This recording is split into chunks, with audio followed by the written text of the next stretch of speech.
Cyberpunk, cyberpunk, cyberpunk. That's all anyone is ever hearing anything about these days, and it's going to factor in a little bit to what we're talking about here. What's going on, everybody? It is the one and only Q here from Retro Q Gaming, and, well, we're going to talk not about Cyberpunk, but something related, somewhat, in a way, some way, to Cyberpunk. We're going to talk Halo Infinite. Now, the main reason you might be wondering, Q, what's the deal? What do Cyberpunk 2077 and Halo Infinite have to do with each other? Well, let's cast our mind back to about 10 days ago when Cyberpunk 2077 finally released on every pleb box you can think of except the extreme ultimate pleb box, the Nintendo Switch, and also the glorious PC Gaming Master Race.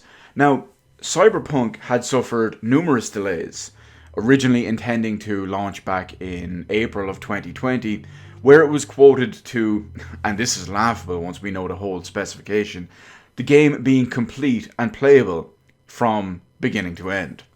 Yeah, that's a big yikes there.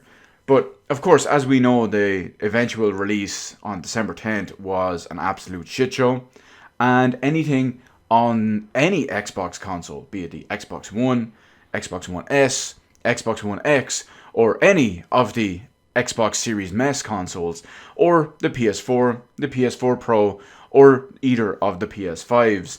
It's a complete disaster. It is a complete disaster. It's also important to note that the current generation consoles are running last gen versions of the game via backwards compatibility, so they are not the proper current gen versions, if you will. Those will come much, much later down the line, if at even all 2021. Given CD Projekt Red's latest comments on the whole thing, where they said it may or may even not launch in 2021. But given the fact that Cyberpunk 2077 has been finally released and is, well, it's arguably one of the glitchiest and buggiest and most broken games of recent memory. People are comparing it to the likes of Batman Arkham Knight's PC port, No Man's Sky, Fallout 76. Of course, Fallout 76 is pretty much hands down and no questions asked the worst launch of all of these games. But anyway, it begs the question. This is a game that had been delayed multiple times and still launched early and broken, arguably needed 6 months if not a year more. But this makes us think of Halo Infinite.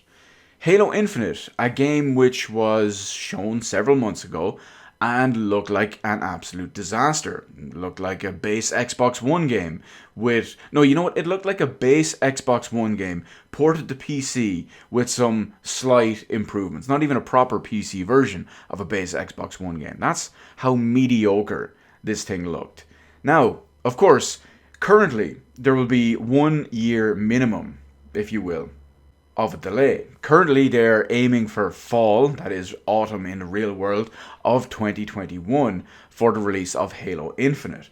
So it makes you wonder, is Halo Infinite's delay technically a good thing? Well, arguably it is a good thing, because let's face it, the longer... Okay, well, hang on, I was just thinking Duke Nukem Forever and Cyberpunk right there. But in theory, the longer a game is delayed, the more polished it should launch. I'm not going to say the more polished it will inevitably launch, but the more polished it should launch. There's more time to fix things, there's more time to work on bugs, mechanics, engines, performance, optimizations, etc. Whatever it is, in theory, there's more time to spend on all of that. But of course, we know that's not how it goes. And it doesn't really apply to CD Projekt Red, but at least 343 Industries are an incompetent as fuck studio. But let's look at it this way. Let's look at Microsoft if they had opted to launch Halo Infinite with the Xbox Series MES consoles. I say that even though it would launch on Xbox One and, of course, the glorious PC Gaming Master Race, where it will look and run best at the same time. But imagine if this game that they predict won't be ready for another 9 or 10 months from now. Imagine they had launched that game in its current state. Imagine how arguably irreparably damaging to, well, I'd say the Xbox brand and the Xbox consoles, but is it even possible to damage them even more? But it would damage the name of Halo, and I mean, I guess in a way it would damage the company and damage the consoles, but you get the idea. Imagine whatever Halo game it is, in this case Halo Infinite, launching and being one of the most bug-riddled messes ever. And imagine that even compared to the original Xbox One launch of the Master Chief Collection, which was significantly buggy, significantly broken. Granted, nowhere near as bad as any of the other games we mentioned in this one, but it was just a giant yikes. And I'm not even going to be one of those people. You know, those people that I've played hundreds of hours in it back when it was still broken and I saw practically no issues.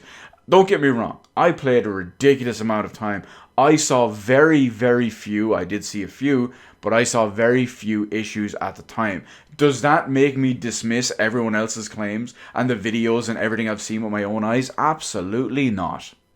I know Halo the Master Chief Collection was immensely damaged and broken and fucked upon its initial release. And it took them 6 more years to get anywhere close to fixing it.